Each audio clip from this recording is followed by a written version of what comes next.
शुद्ध बीजा पोटी फळे रसाळ गोमटी मुखी अमृताची वाणी देह देवाचे कारणी वक्रतुंड महाकाय सूर्यकोटी समप्रभ निर्विघ्नं कुरु मे देव सर्व कार्येषु सर्वदा पांडुरंग करू प्रथम नमन पांडुरंग करू प्रथम नमन पांडुरंग करू प्रथम नमन पांडुरंग करू प्रथम नमन पांडुरंग करू प्रथम नमन पांडुरंग प्रथम नमन पांडुरंग करू प्रथम नमन पांडुरंग करू प्रथम नमन दुसरे चरणा संताजिया दुसरे चरणा संताजिया दुसरे चरणा संताजिया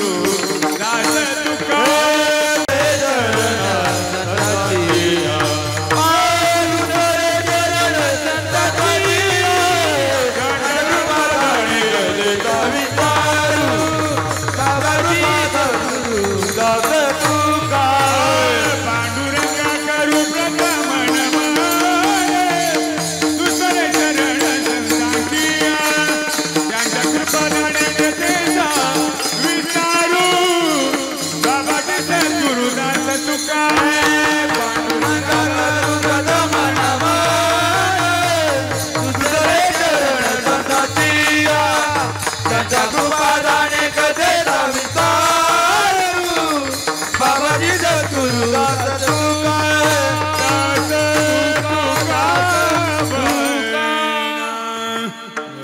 पांडुरंगा करू प्रथम नमन दुसरे चरण संतांची या त्यांच्या कृपादाने कथेचा विस्तारू बाबाजी सद्गुरु दास तुका ओम नमो ज्ञानेश्वरा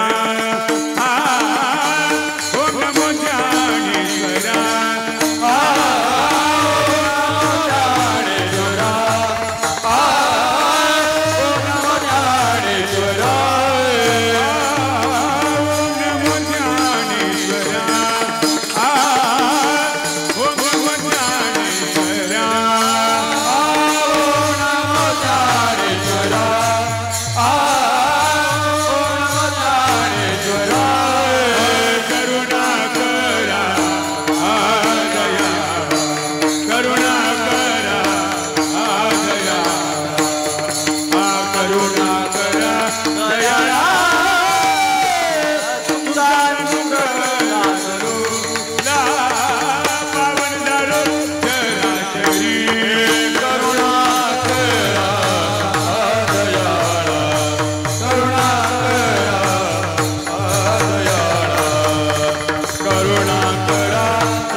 ज्ञानेश्वरा करुणा करा दयाळा तुमचा अनुग्रह लादलो पावन झालो चराचरी नमस्ते शारदे देवी सरस्वती मती प्रदे वसत्व मम जिह्वाग्रे सर्व विद्या प्रदा भव मनोजवं मारदतुल्य वेगं जितेन्द्रियं बुद्धिमतां वरिष्ठं वातात्मजं वा निरुत्य मुख्यं श्रीरामदूतं शरणं प्रपद्ये निवृत्तीनाथांचे चरण निवृत्तीनाथांचे चरण निवृत्तीनाथांचे चरण शरण एका जनार्दनी शरण एका जनार्दनी शरण एका जनार्दनी शरण एका जनार्दनी शरण एका जनार्दनी शरण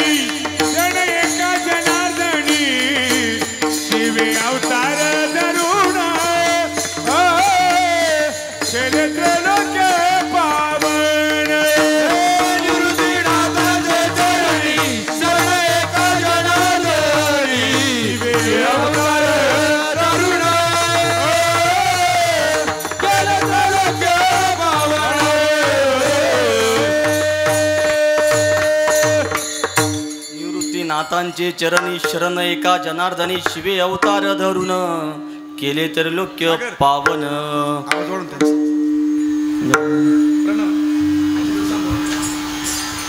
शुद्ध बीजा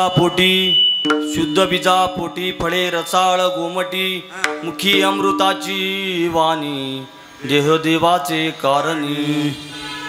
प्रस्तुत प्राप्त प्रसंगी प्राप्त स्थळी प्राप्त वेळी कीर्तन रूपी सेवेसाठी घेतलेला अभंग महान भगवत भक्त संत श्रेष्ठ वैराग्याची मुकुटमणी लोकमान्य संत विश्वमान्य संत आणि संत मान्य संत भगवान पंढरीश परमात्मा आणि पंढरीश परमात्म्याचे लढीवाळ भक्त श्री तुकोबराय यांचा 4 चरणाचा अभंग आज सेवेसाठी घेतलेला आहे. विठ्ठल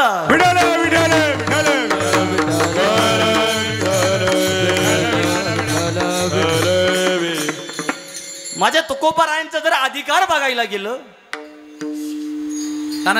तर यमानाही तुकोबरायांना घाबरावं. तुकाराम नाम घेता का पेयम एवढा मोठा अधिकार माझ्या तुकोबरायांचा होता. त्या तुकोबरायांचा अभंग आज सेवेसाठी घेतलेला आहे. विठ्ठल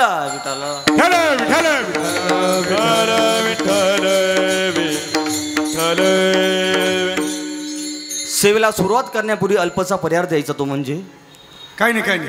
आजची सेवा कोणत्या निमित्ताने आहे हे मला तरी वाटते सांगण्याची गरज नाही. सर्वांनी इकडे लक्ष द्या, कीर्तनाकडे लक्ष द्या. कीर्तनाला आलोय ना आपण, मस्त भजन करायचं, भगवान परमात्म्याचं नाव घ्यायचं, भजन आलं का टाळी वाजवायची, मुखाने नामस्मरण करायचं, तेव्हा कीर्तनाला आल्याचा फायदा होईल. तुम्ही कीर्तनात बसले आणि बाहेर लक्ष दिलं तुमचा काहीही फायदा होणार नाही. फायदा एकच, भजन सुरू झालं का टाळी वाजवणं आणि मुखाने बोला. काही नाराज आहे का माझ्यावर? काही नाराज आहे का माझ्यावर? नाही ना, बोलत चला. आज जो अभंग आपण कीर्तन रूपी सेवेसाठी घेतलेला आहे, विठ्ठल विठ्ठल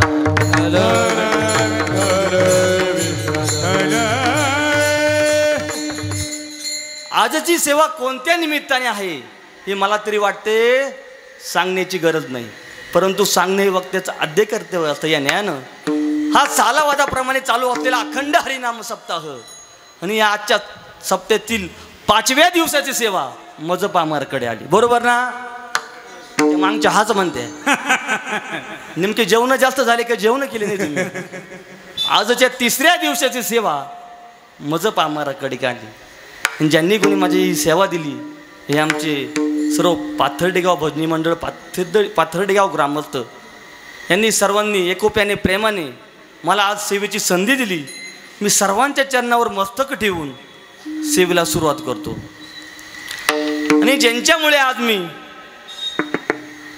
कीर्तनासाठी येथे उभा आहे ते माझे आई वडील यांच्याही चरणावर मस्तक ठेवतो. आणि ज्यांच्यामुळे आम्हाला वारकरी संप्रदायाचा वारसा लाभला याचे आमचे वैकुंठवासी पैलवान हरिभाऊ गोविंद पोरजे यांच्याही चरणावर मस्तक ठेवून सेवेला सुरुवात करतो. मस्तक हे पायावरी,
ही वायावरी ह्या तुम्हा सर्व वारकरी संतांच्या आज साथीसाठी ज्यांची उपस्थिती आहे हे महाराष्ट्राला पूज्य झालेले गायन गंधर्व गायन कुकळ्या आमचे गुरुजी रोहिदासजी महाराज मते गुरु यांच्यासाठी टाळी वाजवा. हे उपस्थिती आहेत यांचे ऋण व्यक्त करतो. तसेच आमचे गायन गंधर्व गायनाचार्य समाधान महाराज चुंबळे यांचेही ऋण व्यक्त करतो. तसेच आमचे गायन गंधर्व गायनाचार्य भास्कर महाराज कान्हो हेही उपस्थित आहे, यांचे ऋण व्यक्त करतो. तसेच विशेष उपस्थिती म्हणजे आमचे परममित्र छोटे लवितकर राहुलजी महाराज लवितकर हेही उपस्थित आहे, त्यांचे ऋण व्यक्त करतो. आमचे परममित्र हर्षदजी महाराज जाचक मिनी लवित मोठे लवितकर हेही उपस्थित आहे, यांचे ऋण व्यक्त करतो. तसेच आमचे परममित्र गुरुबंधू रवी महाराज भुसारे हेही उपस्थित आहे, यांचे ऋण व्यक्त करतो. तसेच आमचे पानगावानी महाराज यांच्या गुरुकुलातील सर्व विद्यार्थी त्यांचे शतशः ऋण व्यक्त करतो, तेही उपस्थित आहे. तसेच आमचे पिंपळगावचे चंद्रबाबा बोराडे हेही उपस्थित आहे, यांचे ऋण व्यक्त करतो. तेच आमचे जय श्रीराम हरे राम जय श्रीराम हे उपस्थित आहे, यांचे ऋण व्यक्त करतो. सर्व महाराजांच्या गुरुकुलामधील विद्यार्थ्यांचे ऋण व्यक्त करतो. आमचे विनेकरी किती गोड दिसत आहे बघा, रामदास बाबा यांचे शतशः ऋण व्यक्त करतो. खरं तर सर्वांचं नाव घेणं शक्य नाही. सर्व जाचक धोंगडे पोरजे कोंबडे डेमचे जे काही सर्व काही असतील त्यांचे शतशः ऋण व्यक्त करतो आणि सेवेला सुरुवात करतो. विठ्ठल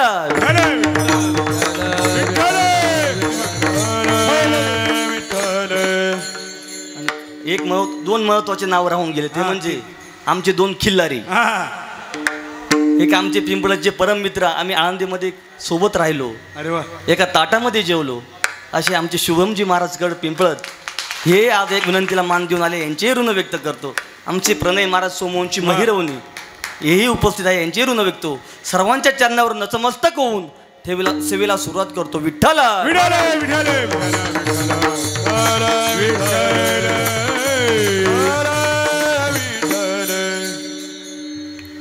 आज जो अभंग आपण कीर्तन रूपी सेवेसाठी घेतलेला आहे, त्या अभंगाचा श्री तुकोबर आहे.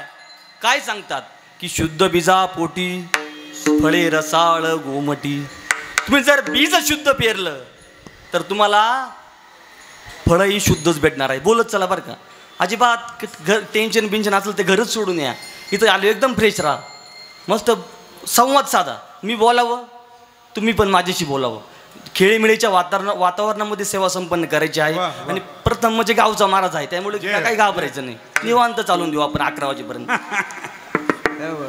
या अभंगाद्वारे श्री तुकोबर आहे काय म्हणतात, शुद्ध बीजापोटी फळे रसाळ गोमटी. तुम्ही जर बीज शुद्ध पेरलं तर तुम्हाला त्याचं फळही कसं येणार आहे, बोलत चला, गोमट शुद्धच भेटणार आहे. म्हणजे तुम्ही कर्म चांगले केले तर तुम्हाला फळही चांगलंच भेटलं नाही. ह्याच्या पुढे जाऊन महाराज सांगतात, मुखी अमृताची वाणी देह देवाचे कारण. जर शुद्ध कर्म केलं तुम्हाला फळही शुद्ध भेटेल. तुमची वाणी कशी होईल, अमृतासारखी होईल. एकदा की वाणी अमृतासारखी झाली तर तुमचा देह कशाचे कारणे जाईल, देह देवाचे कारण. ह्याच्या पुढे जाऊन महाराज सांगतात, सर्वांग निर्मळ चित्त जैसे गंगाजळ. तुमचं सर्वांग निर्मळ होऊन जाईल आणि चित्त हे गंगाजळासारखं पवित्र होऊन जाईल. ह्याच्या पुढे जाऊन महाराज सांगतात, तुका म्हणे जाती तापे दर्शने विश्रांती. अशा भगवत भक्ताचं जर तुम्हा आम्हाला जर दर्शन झालं, आपल्या जीवनातील त्रिविध प्रकारचे ताप, आध्यात्मिक, आधिदैविक आणि आधिभौतिक असे त्रिविध प्रकारचे ताप निघून जातील. हा झाला अभंगाचा सरळ अर्थ. विठ्ठल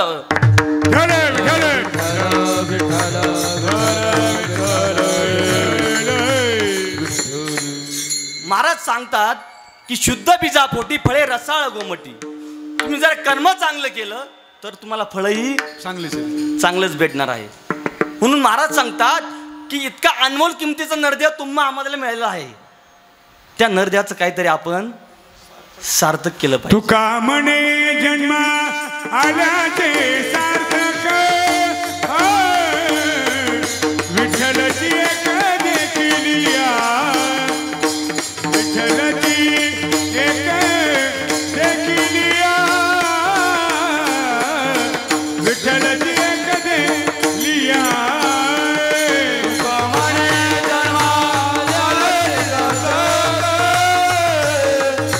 विठ्ठलची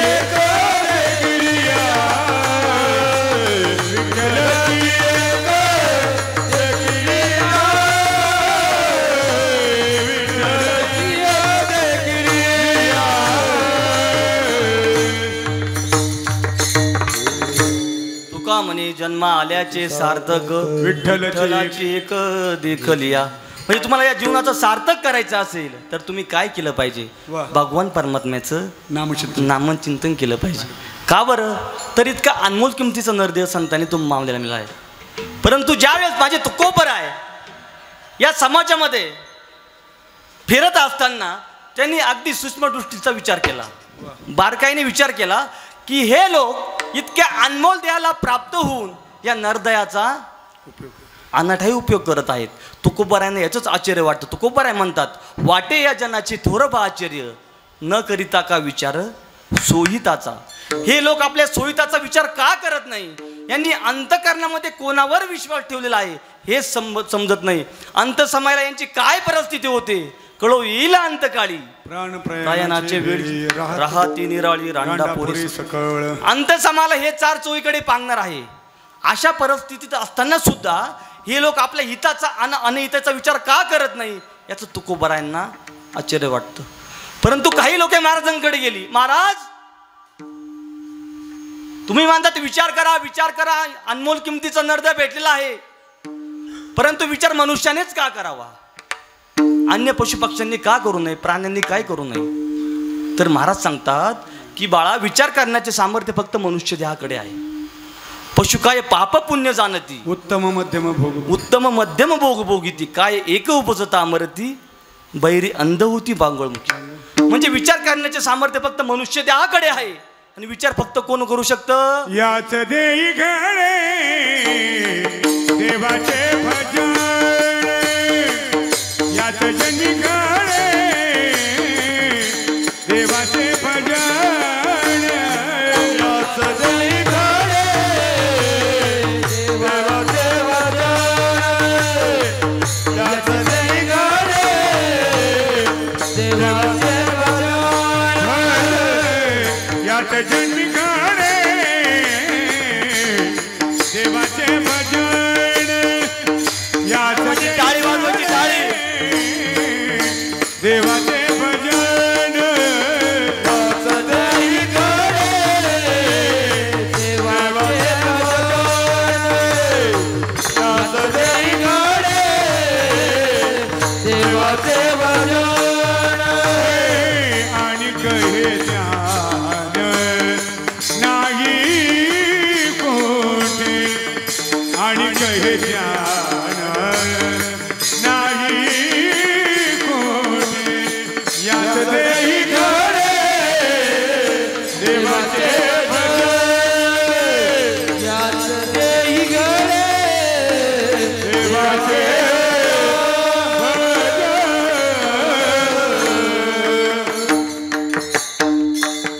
त्या टाळी वाजवा गुरुजींसाठी. मला तरी असं वाटतं नुसतं इथं उभंच राहावं, गुरुजींनी प्रमाण म्हणावं, चाला ऐकत राहावं मी, पण कीर्तन करायचं. याची देई गडे देवाचे भजन. देवाचे भजन. म्हणून काही लोक महाराजांकडे गेले की महाराज, तुम्ही म्हणतात विचार करा विचार करा विचार करा, पण विचार मनुष्यानेच का करावा? अन्य पशुपक्ष्यांनी का करू नये? तर विचार करण्याचे सामर्थ्य फक्त मनुष्य देहाकडे आहे. नियम फक्त हे मनुष्याला द्या आहे, प्राण्यांना नाही, पक्ष्यांना नाही. नियम कोणाला आहे? फक्त मनुष्य. एक उदाहरण सांगतो म्हणजे लक्षात येईल. भारतामधील एक मनुष्य अमेरिकेमध्ये जातो. कुठे जातो? बोलत चला. अमेरिकेमध्ये. तुम्ही बोलले नाही तर मी थांबून घेईन, बोलत चला.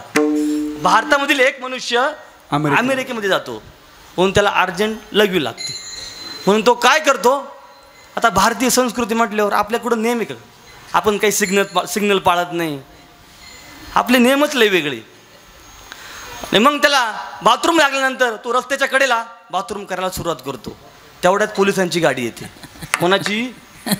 पोलिसांची. तो कुठे आलतो? भारतात नाही, अमेरिकेत. पोलिसांची गाडी येते, त्याला गाडीमध्ये टाकतात आणि पोलीस स्टेशनला नेऊन असा चोप देतात आणि 1000 रुपये दंड घेतात. काय? चोप देता आणि 1000 रुपये दंड घेता. तो म्हणतो नुसती लघवी केली तरी 1000 रुपये दंड, आणि एवढं मारलं, दुसरं काय केलं असतं तर मी तर म्हणतो मारून टाकलं असतं. तो तेवढा दंड वगैरे भरून पोलीस स्टेशनच्या बाहेर पाय पाय आपल्या रस्त्याला निघतो. रस्त्याला निघाल्याच्या नंतर त्याला रस्त्यामध्ये एक घोडा दिसतो. काय? घोडा. घोडा. घोडा हा लघवी आणि त्याला घाण टाकताना, लीद टाकताना दिसतो. तो पळत पळत लगेच पोलीस स्टेशनला जातो. कुठं? बोलत चला. पळत पळत कुठं जातो? पोलीस स्टेशनला जातो आणि म्हणतो, पोलीस मंगाची मी नुसती लघवी केली तरी तुम्ही मला 1000 रुपये दंड, इतकं मारलं मला चालता येईना, तो बघा बरं घोडा रस्त्यावर, त्यांनी लघवीही केली आणि लिदाही टाकली, तुम्ही त्याला का अटक करत नाही? त्यावेळेस ते पोलिसांचं उत्तर ऐका. ते म्हणतात, अरे बाबा, नियम फक्त मनुष्यालाच आहे. विचार फक्त मनुष्य पण साधी नारायण नाही पशुनी नाही पशुनी मनुष्य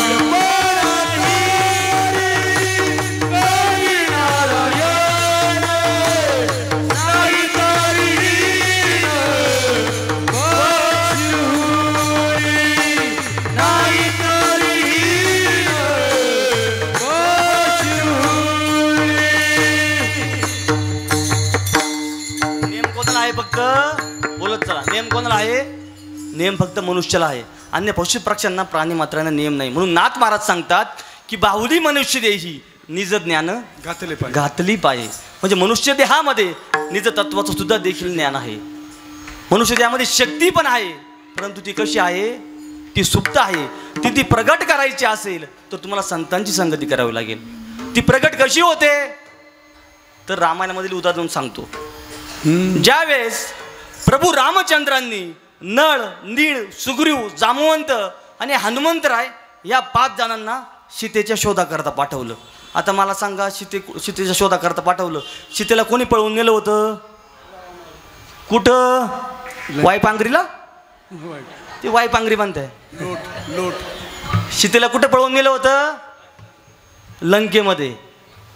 आणि ज्यावेळेस सीतेला रावणाने लंकेमध्ये पळवून नेलं त्यावेळेस प्रभू रामचंद्रांनी नळ, नीळ, सुग्रीव, जामवंत आणि हनुमंतराय या 5 जणांना सीतेच्या शोधाकरता पाठवलं.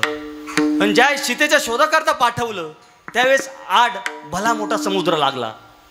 तो समुद्र म्हणजे आपली वालदेव नदी नव्हती. तो लंकेला पार करून, लंकेमध्ये पार करून जायचा समुद्र होता. भयंकर मोठा समुद्र, 400 कोस आणि 1200 किलोमीटर एवढा मोठा समुद्र आणि पार करून जायचं. या सर्वांनी माघार घेतले, हातपाय गाळले. एवढा मोठा समुद्र आणि पार करून जायचं आमच्याकडून शक्य नाहीये. त्यावेळेस नळ, नीळ, सुग्रीव आणि जामवंत देखील म्हणाले, आमच्याकडून सुद्धा हे शक्य नाही. त्यावेळेस हनुमंतराय देखील म्हणाले, माझ्याकडून सुद्धा हे शक्य नाही. आता मला सांगा, हनुमंतरायांकडे काय असं अशक्य आहे? जन्मतात ज्याने सूर्यास्त गिळली. हनुमंतरायाच्या वेळेस जन्माला आले त्यावेळेस हनुमंतरायाने कशाला गिळण्याचा प्रयत्न केला? बरोबर ना? हनुमंतरायांचा जन्म कुठं झाला? महिला मंडळ. कुठं झाला? सिन्नरला, अंजिरीला. हनुमंतरायांचा जन्म कुठं झाला? अंजनेरीला.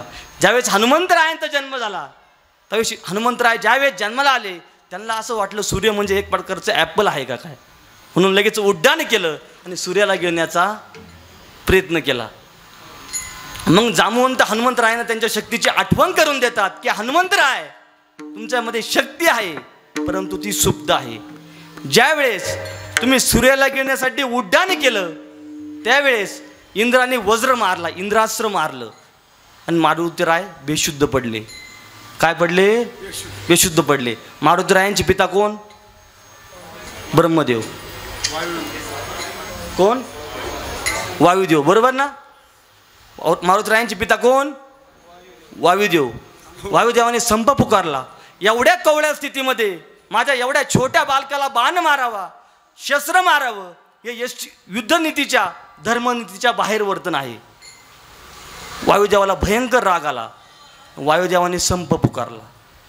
वायुदेव म्हणजे कोण? हनुमंतरायांचे वडील. पण वायू म्हणजे कोण? हवा, पवन. बरोबर ना? ज्यावेळेस हवाच रोखवली कोणी जगल का हो? इतका अर्जंट संप पुकारला, इतका अर्जंट संप पुकारला. तो आत्ताच्या एसटी महामंडळाचा संप नव्हता, तो वायुदेवाचा संप होता, पवनदेवाचा संप होता. सर्व देवदेवता वायुदेवाकडे, पवनदेवाकडे शरण आली. वायुदेव, तुम्ही हा संप मागे घ्या. त्यावेळेस पवनदेव म्हणतात, तुम्ही माझ्या मुलाला पहिल्यांदा जिवंत करा. इकडे लक्ष द्या, तिकडे काही वाजू द्या, तुम्ही इकडंच पाहिजे, टेन्शनच घ्यायचं नाही. त्यावेळेस पवनदेव म्हणतात माझ्या मुलाला इतक्या कवड्या स्थितीमध्ये इंद्राने वज्र मारावा हे शस्त्रनीतीच्या युद्धनीतीच्या बाहेर वर्तन आहे. पवनदेवाला भयंकर राग आला. मी कोणामध्ये सुद्धा प्रवास करणार नाही. सर्व देवदेवता सर्व त्या पवनदेवाकडे शरण आले, वायुदेवाकडे शरण आले आणि म्हणू लागली की तुम्ही हा संप मागे घ्या. त्यावेळेस ते म्हणाले तुम्ही प्रथम माझ्या मुलाला जिवंत करा, मग मी हा संप मागे घेईल. त्यावेळेस सर्व देवता हात जोडून विनवणी करतात आम्ही तुमच्या मुलाला जिवंत करू, परंतु हा संप मागे घ्या. सर्व देवदेवतांनी हनुमंतरायांना जिवंत केलं आणि सांगितलं हनुमंतराय तुमच्यामध्ये शक्ती आहे, परंतु तू कशी आहे, सुप्त आहे. ती जर तुम्हाला प्रगट करायची असेल त्या शक्तीची तुम्हाला ध्यानधारणा करावी लागेल, त्या शक्तीची उपासना करावी लागेल, त्याच वेळेस ती शक्ती प्रगट होईल. आता मला सांगा हनुमंतरायांकडे शक्ती होती का नव्हती? बोला. ते प्रगट करण्याचं काम कोणी केलं? जांबुवंतांनी. तसंच तुमच्या आमच्यामध्ये प्रत्येकाकडे शक्ती आहे, परंतु ती प्रगट करायची असेल तर काय करावे लागेल? संतांचे संग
संतांचे संगती मनोमार्ग गती अकळावा श्रीपती येणे बनते.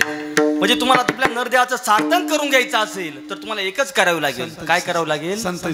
संतांची संगती करायला. एकदा की संतांची संगती केली की नक्कीच तुमच्या नरदेवाचं संतन के संग लागे रे हरियाची बनेगी संतन के संग लाग रे आणि हात वरती करा वचन संतन के संग लाग रे हरियाची बने संतन के संग लाग रे हरियाची बने आची बनेगी तेरी बिगड़ी बनेगी आची बनेगी तेरी बिगड़ी बनेगी आची बनेगी तेरी बिगड़ी बनेगी आची बनेगी तेरी बिगड़ी बनेगी खुल जाएंगे तेरे भाग रे है तेरी आची बनेगी संतन के संग लाग रे तेरी आची बनेगी संतन के संग लाग रे तेरी आची बनेगी संतन के संग लाग रे तेरी आची बनेगी संतन के संग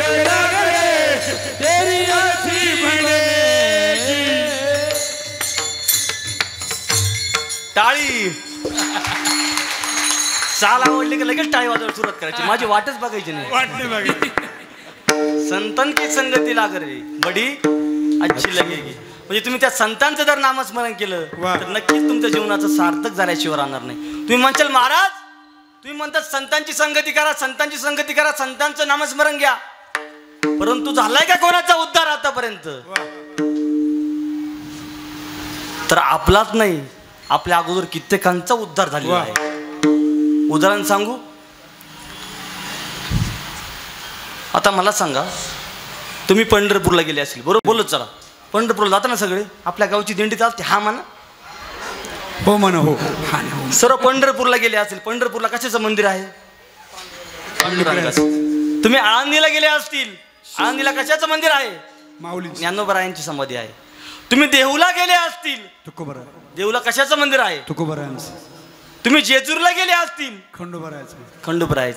तुम्ही चारीधाम केले असतील, तुम्ही नर्मदा परिक्रमा केले असेल, तुम्ही पंढरपूरला गेले, विठोबाचं मंदिर बघितलं, आळंदीला आले, ज्ञानोबरायांची समाधी बघितली, याला देऊला गेले, तुकोबरायांचं मंदिर बघितलं.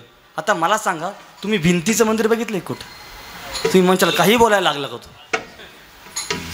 भिंतीचं मंदिर बघितलंय कुठं? नाही ना. मग ऐका, चांगदेव महाराजांना अहंकार झाला होता. काय? चांगदेव महाराजांना अहंकार झाला होता की माझ्यासारखा श्रेष्ठ योगी या पृथ्वीतलावर कोणीच नाही. चांगदेव महाराजांचं आयुष्य किती होतं? 1400 वर्ष. चांगदेव महाराजांनी 14 वेळा काळाला परत पाठवलं. किती वेळा? बोलत चला. चांगदेव महाराजांनी 14 वेळा काळाला, एवढा मोठा अधिकार होता. खरंच चांगदेव महाराजांचा अहंकार फार मोठा होता, अधिकार फार मोठा होता, पण त्यांना अहंकार झाला होता. अहंकार खूप वाईट असतो. अहंकार कोणालाच नाही झाला पाहिजे. माणसाने जसं आहे तसं जीवन जगलं पाहिजे. कितीही पैसा येऊ द्या, काय कितीही पैसा येऊ द्या, कितीही श्रीमंती येऊ द्या, कितीही सोनं असू द्या, पण माणसाने आपल्या आपल्या लायकीमध्ये जीवन जगलं पाहिजे. त्या चांगदेव महाराजांना अहंकार झाला होता. कोणाला कशाचाही अहंकार होतो. मला आता उदाहरण आठवलं. एका माणसाने 2 सोन्याच्या अंगठ्या केल्या. काय? एका माणसाने 2 सोन्याच्या अंगठ्या केल्या. त्या अंगठ्यांचा त्याला अहंकार झाला.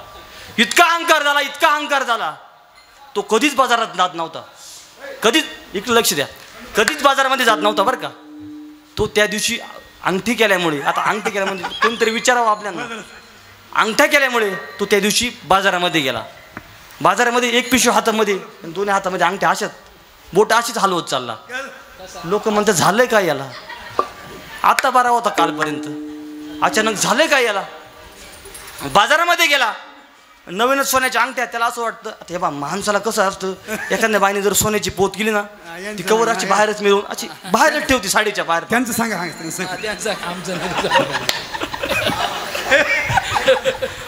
त्याला सोन्याच्या अंगठ्यांचा अहंकार झाला. तो कधीच बाजारात जात नव्हता, परंतु त्या दिवशी नेमका बाजारात गेला. बाजारात गेला आणि एक म्हातारी आजी भाजीपाला विकण्यासाठी बसलेली होती. इकडे लक्ष द्या, उदाहरण ऐकण्यासारखं आहे. ते एक म्हातारी आजी भाजीपाला विकण्यासाठी बसलेली होती. तो तिला विचारायला लागला, आजी टमाटे काय किलो? अशीच हात 2च बोट इथे. बटाटे काय पावशेर? भेंडी काय पावशेर? आता ती आजी म्हातारी, तिला दिसायला थोडं कमी होतं, तिने काही लक्ष दिलं नाही. तो म्हणतो हे गिरायक माया मापात दिसत नाही. तो पुढच्या दुकानामध्ये गेला. पुढच्या दुकानामध्ये एक मावशी भाजीपाला घेऊन बसलेली होती. आता हा 1.25 शेर, हा शेर आणि मावशी 1.25 शेर. काय? हा शेर आणि मावशी 1.25 शेर. हा गेला त्या मावशी समोर आणि म्हणे, मावशी टमाटे काय पावशेर? बटाटे काय किलो? वांगे काय पावशेर? अच्छा, हातच हेलकावं लागला. ती मावशी म्हणते झालं काय याला नेमकं? शांततेमध्ये विचार ना. तिचं काही लक्ष नव्हतं, ती मोबाईलमध्ये बिझी होती. आत्ताच्या मावशा कशा मोबाईलमध्ये, तिकडे पोरांनी जेवण करो किंवा नाही करो, पण मोबाईल महत्त्वाचा. मोबाईल फार महत्त्वाचा झाला आहे आत्ताच्या काळामध्ये. त्याच्यामुळे मुलांकडे लक्ष नाही राहिलं, मुलांकडे संस्कार देण्याची आपली पात्रता राहिली नाही. तसंच ती मावशी मोबाईलमध्ये बिझी होती आणि त्याला असं वाटलं हिने ऐकलं नसेल, आपण थोडं खाली वाकू. मग तो खाली वाकून असा म्हणू लागला, बटाटे काय किलो? टमाटे काय पावशेर? भेंडी काय पावशेर? असे प्रत्येक भाजीपाला विचारायला लागला. मावशी म्हणती हे आपलंच गिराईक दिसतंय. काय म्हणती मावशी? मस्त म्हणती, सांगते म्हणे तुला, हाय सगळा भाव तुला सांगते म्हणे. ती मस्त उठते, ती नवीनच तोरड्या आणि जोडवे केलेल्या लात्या. काय? मावशीने नवीनच तोरड्या आणि जोडवे केलेले असतात. ती मावशी मस्त उठते आणि उठल्यानंतर असा मस्त पदर खोचते. ती म्हणते बटाटे 30 रुपये किलो, वांगे 40ला किलो. असा पिशी टाकून पळून जातो, परंतु आयुष्यभर बाजारात येत अजून आला नाही तो.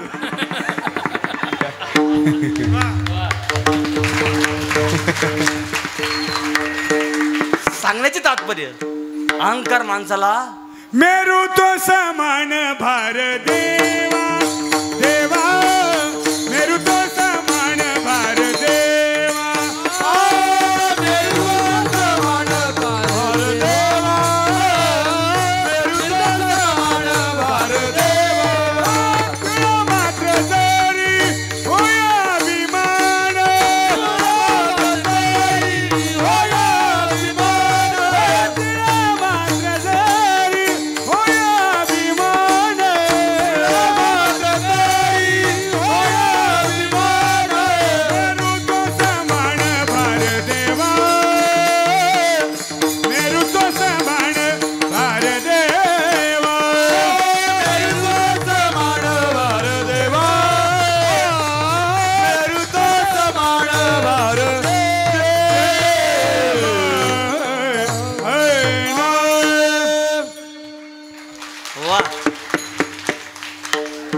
त्या चांगदेव महाराजांना अहंकार झाला होता की माझ्यासारखा श्रेष्ठ योगी त्या पृथ्वीतलावर कोणीच नाही. आणि खरंच त्या माणसाचा अधिकार खूप मोठा होता. चांगदेव महाराजांचा अधिकार जर बघायला गेलं तर फार मोठा अधिकार होता. चांगदेव महाराज एकदा समाधीला बसले की 6-6 महिने उठत नव्हते. आणि ज्यावेळेस उठायचे ज्यावेळेस त्यांची दृष्टी ज्यावेळेस डोळे उघडायचे त्यांच्यासमोर लोक मेलेले प्रेत आणून ठेवायचे. एकदा की त्यांनी डोळे उघडले ते बघताच ते सर्व मेलेले व्यक्ती उठून चालायला लागायचे. एवढा मोठा अधिकार चांगदेव महाराजांचा होता.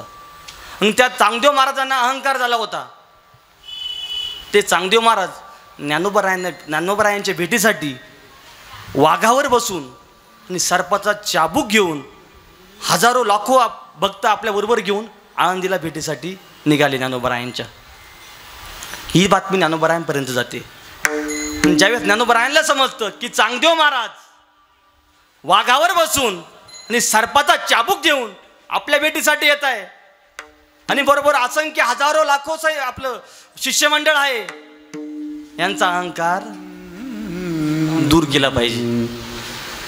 हे भावंड निवृत्ती ज्ञानदेव सोपान मुक्ताबाई एका भिंतीवर बसलेले राहतात. कशावर? भिंतीवर बसलेले होते. आणि भिंतीवर बसल्यानंतर चांगदेव महाराज जवळ येत आहेत.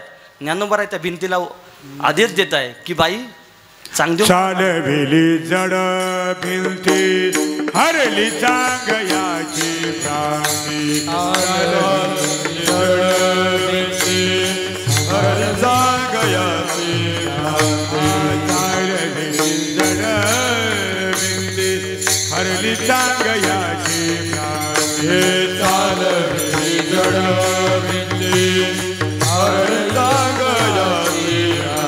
मोक्ष मार्गीचा सांगती ज्ञानोबा माझा मोक्ष मार्गीचा सांगती ज्ञानोबा माझा मोक्ष मार्गीचा सांगती ज्ञानोबा माझा गुरुबाचा सांगती ज्ञानोबा माझा.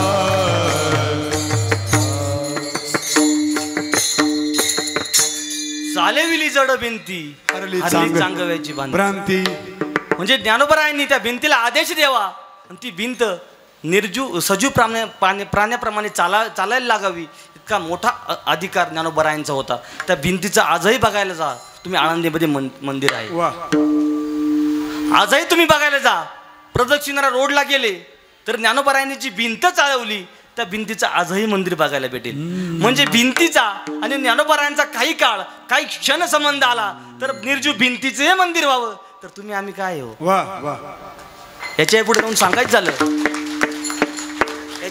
सांगायचं झालं तुम्ही भिंतीचं मंदिर बघितलं, तुम्ही खांबाचं मंदिर बघितलं का? तुम्ही म्हणशाल बाबा आम्ही पिंपळगाव खांबचा खांब बघितलाय पण खांबाचं मंदिर नाही बघितलं. बरोबर ना पिंपळगावकर चंद्रबाबा? तुम्ही म्हणशाल पिंपळगाव खांबचा खांब बघितलाय पण खांबाचं मंदिर नाही बघितलं. बघा ज्ञानोबरायांनी ज्या खांबाला पाठ टेकून ज्ञानेश्वरी सांगितली नेवास्यामध्ये आणि सच्चिदानंद बाबांनी लिहिली त्या खांबाचं आजही बघायला जा. खांबाचं मंदिर आहे. कशाचं? खांबाचं मंदिर. दरवर्षी तिथे सप्ताह होतो आणि मोठी यात्रा होते. म्हणजे ज्ञानोबरायांचा आणि खांबाचा काही काळ संबंध आला तर खांबाचंही मंदिर व्हावं. बरोबर ना? तुम्ही भिंतीचंही मंदिर बघितलं, तुम्ही खांबाचंही मंदिर बघितलं, तुम्ही रेड्याचं मंदिर बघितलंय का? तुम्ही म्हणशाल 100% येडावला तू आता. नाही तसं नाही म्हणणार ना? म्हणू नका. ज्ञानोबरायांनी ज्या रेड्याच्या मुखातून मुखी वेद बोलविला गर्व द्विजांचा हरविला. वेद बोलविला गर्व द्विजांचा हरविला. रेड्या मुखी वेद बोलविला गर्व द्विजांचा हरविला. रेड्या मुखी वेद बोलविला गर्व द्विजांचा हरविला. शांती रूपी प्रगटला ज्ञानोबा माझा. शांती रूपी प्रगटला ज्ञानोबा माझा. शांती रूपी प्रगटला ज्ञानोबा माझा. प्रगटला ज्ञानोबा माझा.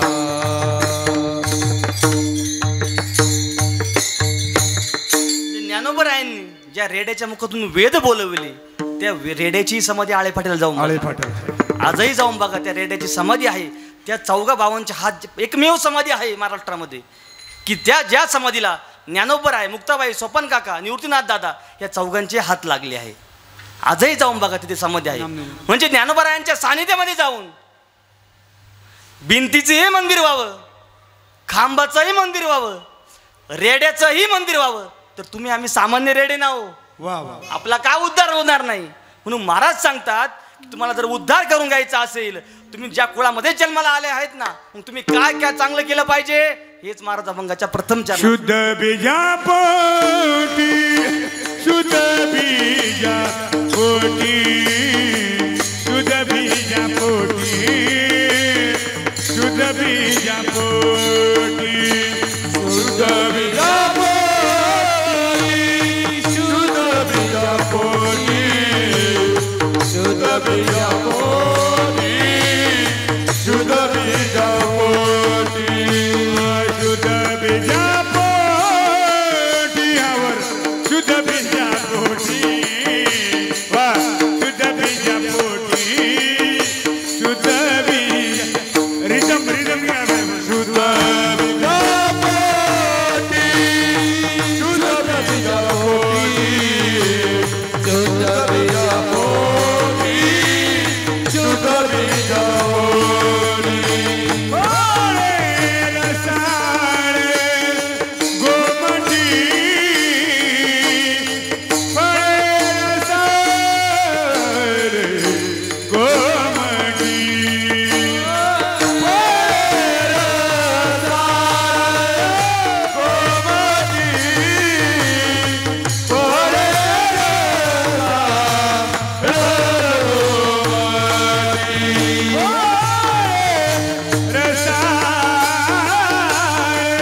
गोमटी,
शुद्ध बीजापोटी फळे रसाळ गोमटी. म्हणजे महाराज सांगतात तुम्ही जर बीज शुद्ध पेरलं त्याला फळ कसं लागणार आहे, शुद्धच लागणार आहे. परंतु याच्यामध्ये काही शंका आहे. काहींचं बीज अशुद्ध असतं आणि फळ शुद्ध असतं, काहींचं बीजही अशुद्ध असतं आणि फळही अशुद्ध असतं, काहींचं बीजही शुद्ध असतं आणि फळही शुद्ध असतं. तुम्ही म्हणशाल कसं काय? काहींचं बीज अशुद्ध आहे परंतु फळ काय आहे, शुद्ध. हिरण्यकश्यपूचा मुलगा कोण? प्रल्हाद. भक्त प्रल्हाद. भक्त प्रल्हाद. भक्त प्रल्हादाच्या तोंडामध्ये कंटिन्यू नामस्मरण राहायचं. अरे वा. तसं हिरण्यकश्यपूला नामस्मरण चालत नव्हतं. त्याच्या राज्यामध्ये जर कोणी नामस्मरण करणारा असला तर तो राज्याच्या बाहेर काढून द्यायचा. परंतु त्याच्या पोटे कोण जन्माला आला? प्रल्हाद. प्रल्हाद. म्हणजे बीज अशुद्ध आणि फळ शुद्ध. काहींचं बीजही अशुद्ध आहे आणि फळही अशुद्ध आहे. तुम्ही म्हणताल कसं काय? धृतराष्ट्र आणि दुर्योधन बीजही अशुद्ध आणि फळही अशुद्ध. काहींचं बीजही शुद्ध आहे आणि फळही शुद्ध आहे. तुम्ही म्हणताल कसं काय? ज्ञानोबारायांच्या मातेनं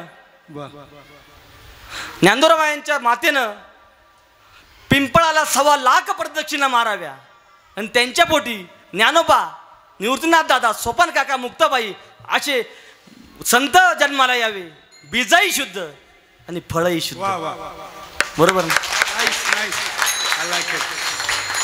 एवढंच नव्हे तर महाराष्ट्राच्या राणी महासाहेब जिजाऊ त्यांच्या पोटी छत्रपती शिवाजी महाराज जन्माला यावे. बीजही शुद्ध आणि फळही शुद्ध. म्हणजे काहींचं बीजही शुद्ध असतं आणि फळही शुद्ध असतं. याच्या पुढे जाऊन सांगायचं झालं तर कबीर महाराज आणि कमाल. काय? कबीर महाराज आणि कमाल. बीजही शुद्ध आणि फळही शुद्ध. कबीर महाराजांचा प्रसंग सांगतो तुम्हाला. कबीर महाराजांसारखा परमार्थ करावा तर कबीर महाराजांसारखा. कबीर महाराजांना पत्र येत आहे की कबीर महाराज उद्या तुमच्या येथे 9-10 वारकरी जेवणासाठी येत आहे. कबीर महाराज पत्र वाचून रडू लागताय. काय? कबीर महाराज पत्र वाचून रडू लागताय. इथे आपलीच एवढी गरिबी, आपलीच खायची हाल आणि वारकरी जेवायला येणार, त्यांना अन्नधान्य कुठून आणायचं, कुठून जेवू घालायचं? कबीर महाराज रडू लागताय. त्यांचा 4-5 वर्षाचा मुलगा कमाल. कोण? कमाल. कमाल कबीर महाराजांजवळ येतोय. बाबा काय झालं रडायला? त्यावेळेस कबीर महाराज म्हणतात, अरे आपल्या येथे उद्या 9-10 वारकरी जेवण करण्यासाठी येत आहे. मग येऊ द्या ना बाबा. अरे दादा, आपल्या इथे आपलीच जेवायची हाल, आपल्यालाच घरामध्ये अन्न नाही, आपण उपासमार काढून दिवस काढतोय, त्या वारकऱ्यांना जेवू कसं घालायचं? नका टेन्शन घेऊ बाबा. शेजारी किराणा वाण्याचं दुकान आहे, तिथे जाऊन आपण किराणा माल आणू. त्यावेळेस कबीर महाराज म्हणतात, त्याची पहिलीच उधारी आपण दिली नाही आणि परत त्याच्याकडून किराणा माल आणायचा अशक्य गोष्ट आहे. तो काही किराणा माल देणार नाही, वाणी काही किराणा देणार नाही. त्यावेळेस कमाल म्हणतो, बाबा नका टेन्शन घेऊ, आपण चोरी करू. त्यावेळेस कबीर महाराज म्हणतात, कमाल हे शब्द परत काढू नको, लोक काय बोलतील, गावामध्ये तोंड दाखवायला जागा राहील का? कबीर आणि कमाल दिवसा परमार्थ करतात, रात्री लोकांच्या किराणा दुकानामध्ये चोऱ्या करतात. गावामध्ये राहायला स्थान भेटणार नाही, लोक तोंड दाखवून देणार नाही, असा विचार करू नको. त्यावेळेस कबीर महाराज, कमाल म्हणतो कबीर महाराजांना, बाबा तुम्ही काही टेन्शन घेऊ नका, मी सर्व बरोबर करतो. येऊ द्या वारकरी, देव सगळं बघून घेईल, सर्व देवावर सोडा. काय म्हणतोय? देव सर्व बघून घेईल, सर्व देवावर सोडा, तुम्ही काही टेन्शन घेऊ नका. आज रात्री 12 वाजता आपण बरोबर वाण्याची येथे चोरी करण्यासाठी जाऊ. कबीर महाराज म्हणतात, नको नको, हे माझ्या बुद्धीला पटत नाही. आपण धार्मिक लोक आहे, आपल्याला हे शोभत नाही, आणि चोरी करणं तर आपला धर्म नाही, चोरी करणं फार मोठं पाप आहे, हे माझ्याकडून होणार नाही. बाबा हे जेवण आपल्यासाठी, या किराणा आपल्यासाठी नाही आणायचं बाबा, वारकऱ्यांचं पोट भरलं एवढाच किराणा आणू. बघा त्यावेळेसची चोरी कशी होती. आताची चोर घरातलं घेऊन जातात, माणसं मारतात. त्यावेळेस कबीर महाराज कमालला म्हणताय, नको कमाल, नको हे धाडस करू. जर कोणी बघितलं तर गावामध्ये तोंड दाखवायला जागा राहणार नाही, भयंकर लोक काहीही बोलतील, गावाच्या बाहेर काढून देतील. नको चोरी. कमाल म्हणतो, बाबा नका टेन्शन घेऊ, आहे मी सर्व काय करेल. आपल्या पंढरीश परमात्म्याची आपल्यावर कृपा आहे, तो सगळं सांभाळून घेईल. त्यावेळेस कबीर महाराज आणि कमाल बरोबर रात्री 12-12:30च्या दरम्यान चोरी करण्यासाठी जात आहे, किराणा माल आणण्यासाठी जात आहे, वाण्याच्या दुकानामध्ये जात आहे. बघा जुन्या काळी दुकानांना 2 दरवाजे असायचे, बरोबर ना? एक समोर मोठा दरवाजा आणि पाठीमागून छोटी खिडकी राहायची, बरोबर ना? त्यावेळेस कमाल हा चोरी करण्यासाठी मागच्या दरवाज्याने जातो. त्यावेळेस कबीर महाराज म्हणतात, वारकऱ्यांचं पोट भरल एवढाच किराणा घे, जास्त घेऊ नको. काय म्हणताय? वारकऱ्यांचं पोट भरल एवढाच किराणा घे, जास्त किराणा घेऊ नको. त्यावेळेस कमल म्हणतो ठीक आहे बाबा, मी तेवढाच घेईल, तुम्ही काही टेन्शन घेऊ नका. कमल सर्व किराणा बिराणा पिशवीमध्ये भरतो आणि पिशवीमध्ये भरल्यानंतर तो किराण्याची पिशवी कबीर महाराजांकडे देण्यासाठी बाहेर येतोय. तेवढ्यात त्या किराणावाल्या वाण्याला जाग येते. काय? किराणावाल्या वाण्याला जाग येते. जाग आल्यानंतर तो कमलाचा पाय धरतोय. कमलाचा पाय धरल्यानंतर कमलाचा एक पाय बाहेर, एक पाय आत आणि पिशवी बाहेर. त्यावेळेस कबीर महाराज म्हणतो बाबा आपलं काही खरं नाही. म्हणजे काय झालं? वाण्याने माझा पाय धरला. काय म्हणतो? वाण्याने माझा पाय धरलाय, आता आपलं काही खरं नाही, आपलं भांडं आता 100% फुटणार, आपल्याला गावामध्ये तोंड दाखवायला जागा राहणार नाही. त्यावेळेस कबीर महाराज म्हणतात कमला तुला बोललो होतो ना रे नको चोरी, कशाला तू धाडस केलं? आता काय करायचं? गावातल्या लोकांना जर समजलं ते म्हणशील कमाल आणि कबीर दिवसा परमार्थ करतात आणि रात्री चोऱ्या करताय. आता काय करायचं? कबीर महाराज जोरात जोरात रडू लागताय. काय करावं तरी काय? वाण्याने एक पाय धरून राहिलाय, कमलाचा एक पाय वाणी धरून राहतो. आता करावं तरी काय? काय सुचेना.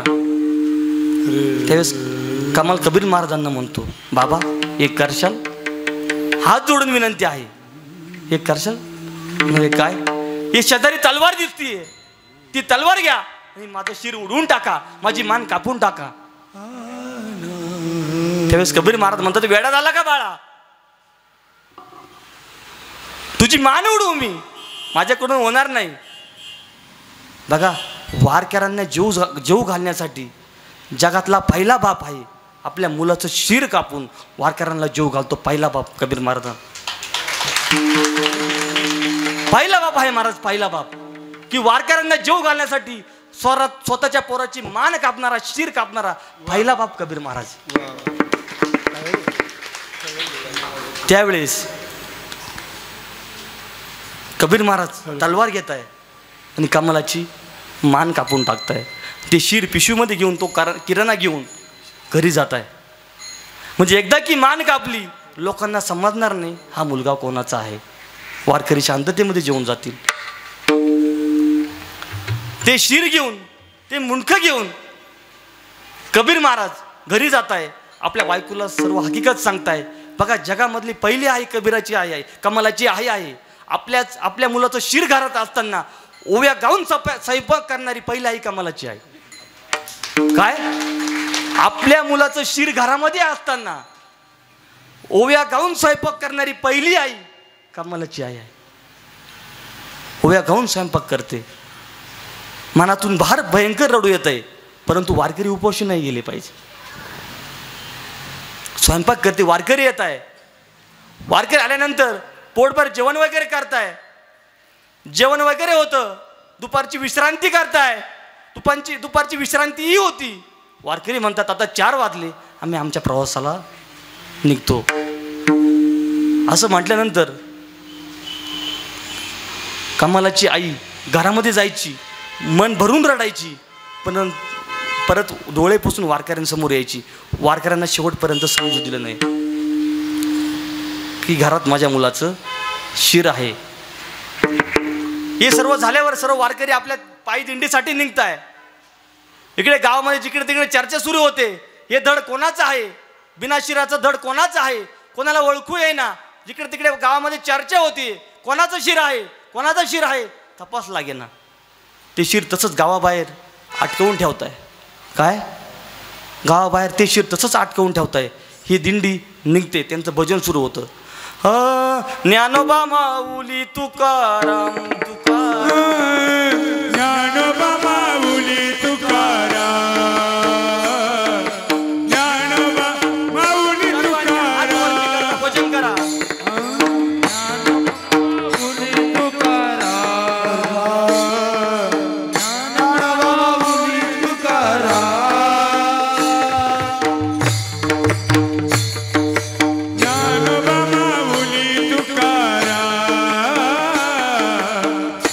भजन करा, टाळी वाजवा.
आणि भजन चालू असताना ज्यावेळेस दिंडी त्या धडापासून जाते, काय एक लक्ष द्या, ज्यावेळेस दिंडी त्या बिगर शिराच्या धडापासून जाते त्यावेळेस ते बिगर शिर असलेलं ते धड त्या वारकऱ्यांना भजन ऐकून जेहरी करतंय.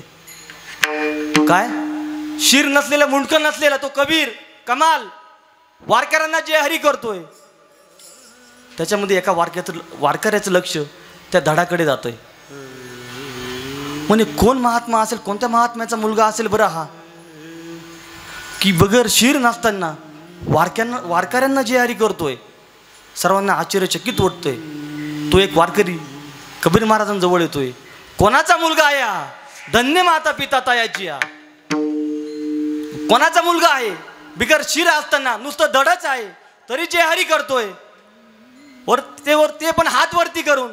कोणाचा मुलगा असेल हा? कबीर महाराजांजवळ जात आहे वारकरी. कबीर महाराज म्हणतात मला नाही माहिती. म्हणजे सांगा, जर या मुलाचं शिर जर असेल तरी मी या मुलाला जिवंत करतो. काय म्हणे वारकरी? काय म्हणे? या मुलाचा जर शिर असेल तर या मुलाला मी जिवंत करतो. कबीर महाराज रडू लागताय, जोराजोरात रडू लागताय. हा मुलगा दुसरा तिसरा कोणाचा नाही, माझाच मुलगा आहे. म्हणे याचं शिर आहे का? कबीर महाराज म्हणे हो. म्हणजे जा पटकन तुम्ही आणि शिर घेऊन या.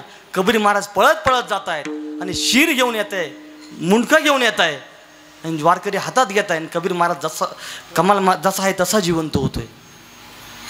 तो वारकरी दुसरा तिसरा कोणी नव्हता, पंढरीचा भगवान पंढरीश परमात्मा. तुम्ही अनन्य भावाने जर भगवान परमात्म्याची सेवा केली, त्या भगवान परमात्म्याचं नाव जर घेतलं, तुमच्यावरती कोणतंही संकट येऊ द्या, कसंही संकट येऊ द्या, देव उभा मागे पुढे, देव उभा मागे पुढे, देव उभा मागे पुढे, देव उभा मागे पुढे, देव उभा मागे पुढे, देव उभा मागे पुढे,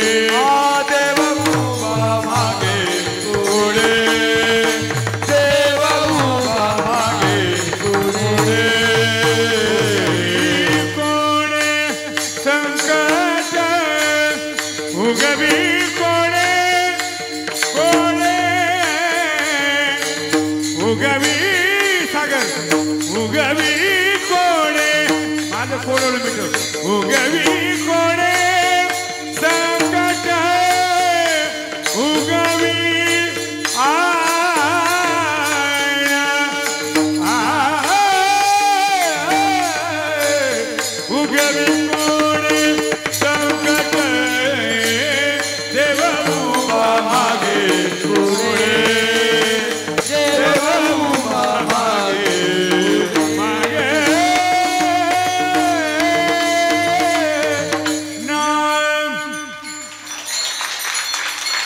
देव उभा मागे पुढे उगवी कोडे संकट.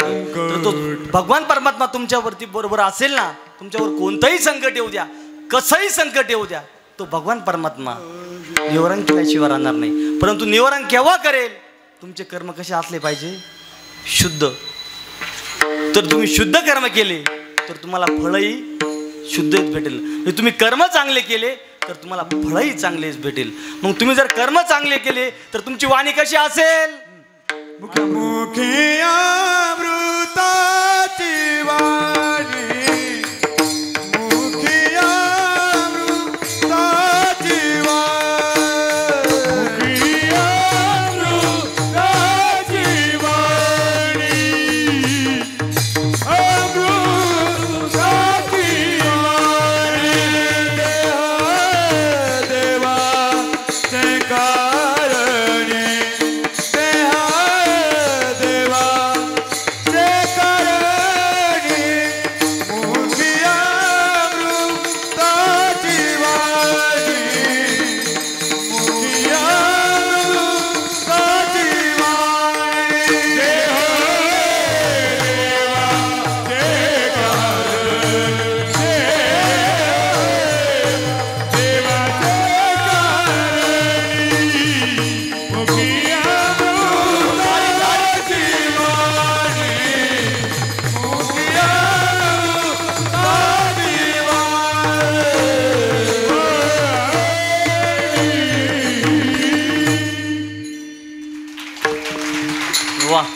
मुखी अमृताची वाणी देह देवाच्या कारणे. तुम्ही जर कर्म चांगले केले तर तुम्हाला फळही चांगली भेटेल. तुम्ही एकदा की तुमचे फळ चांगलं झालं तर तुमची वाणी कशी होईल? अमृतासारखी होईल. साच आणि मावाळ मितुले आणि रसाळ शब्द जैसे कल्लोळ अमृताचे. एकदा की तुमची वाणी गोडवा पाहिजे, वाणीमध्ये गोडवा पाहिजे. समोरच्याशी कोणाशीही बोलताना इतकं प्रेमाने बोलावं ना की त्या समोरच्याला तुमच्यापाशी येऊन असं बोलावं वाटलं पाहिजे, बसावं वाटलं पाहिजे. बोलो ऐसे बोले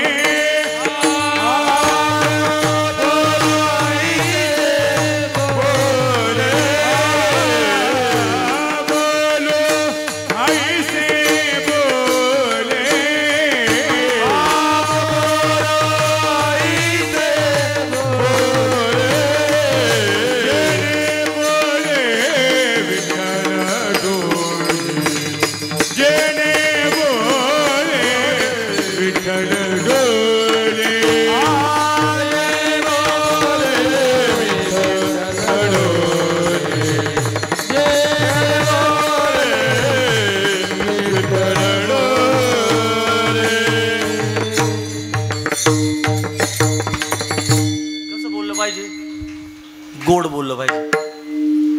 इतकं गोड बोललं पाहिजे. इतकं काही बोलू का गोड बोलतच नाही हो.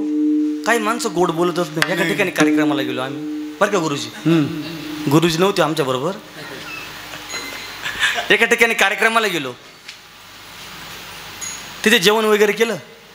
खूप सारं मस्त स्वयंपाक होता. जेवण वगैरे केलं. उपवास होता तुम्हाला? मग फळं वगैरे दिले उपवासवाल्यांना. फळं पापड्या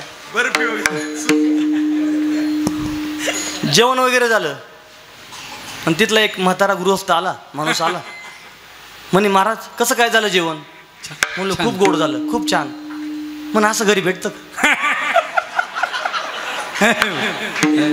नाही. म्हणलं आम्हाला घरी खायला देत नाही, आम्ही ढेप खातो. म्हणजे काही बोलत्या पण तोंडावर पण काढत. बोललं कसं पाहिजे? साच आणि मावाळ एकदम गोड बोललं पाहिजे. की इतकं गोड बोललं पाहिजे, इतकं गोड बोललं पाहिजे की आपल्याला असं वाटलं पाहिजे हा माणूस पुन्हा पुन्हा भेटावं आणि याच्याशी बोलावं. बघा जीवनामध्ये एक नियम लक्षात ठेवा. जीवन जगत असताना असं जीवन जगा, असं जीवन जगा ज्यावेळेस तुम्ही जन्माला या ना, असं जीवन जगा की ज्यावेळेस तुम्ही जन्माला याल ना, ज्याला समजेल त्याला आनंद झाला पाहिजे. समाजामध्ये वावरताना असं वावरा, असं जगा की तुम्ही चालत असताना, तुम्ही बोलत असताना 4 लोक तुमच्या जवळ येऊन उभी राहिली पाहिजे.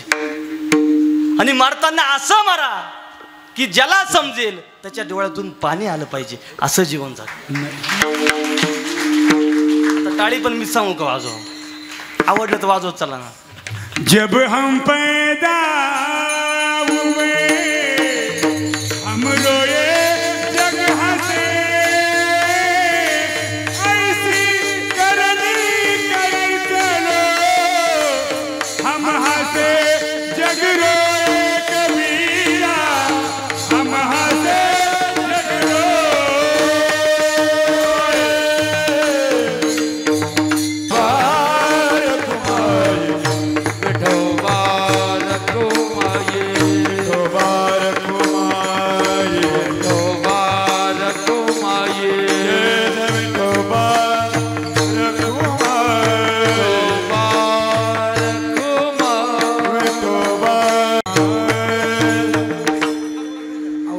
काढू करावून घेऊ. राहू दे, राहू दे, थोडं राहू दे. प्रेम आहे गावकऱ्यांचं, प्रेम आहे. गावकऱ्यांचं, सर्व गावकऱ्यांचं प्रेम आहे. टाळी वाजवा गावकऱ्यांसाठी आमच्या. विठ्ठल विठ्ठल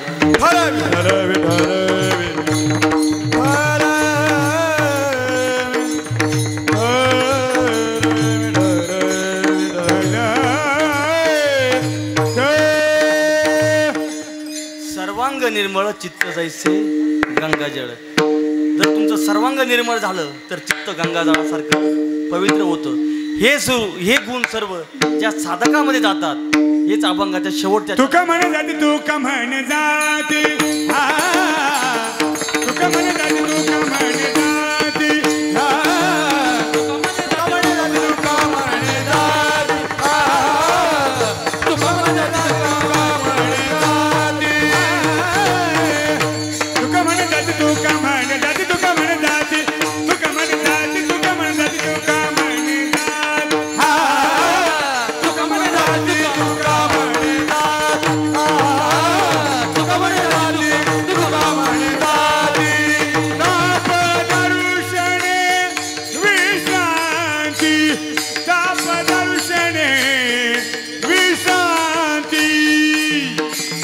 मुखी अमृताची वाणी, मुखी अमृताची वाणी, मुखी अमृताची वाणी, मुखी अमृताची वाणी.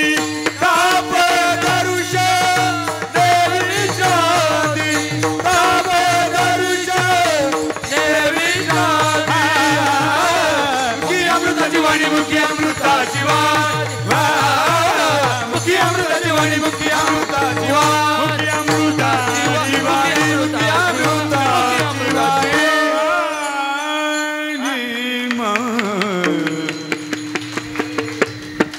तुका म्हणे जाती तापे दर्शने विश्रांती. अशा भगवत भक्तामध्ये जे गुण दिसतील त्याचे आपल्या जीवनामधील त्रिविध प्रकारचे ताप, आध्यात्मिक, आदिभौतिक आणि आदिदैविक असे त्रिविध प्रकारचे ताप निघून जातात. झालेली सेवा भगवान पंढरीश परमात्मा, विश्वगुरू निवृत्तीनाथ दादा यांच्या चरणावर मस्तक ठेवून सेवेला पूर्ण विराम करतो. विठ्ठल जय जय ज्ञानेश्वर माऊली, ज्ञानराज माऊली तुकाराम, ज्ञानेश्वर माऊली, ज्ञानराज माऊली. हा विठ्ठल जय जय भैया, हा बोली ले खुरे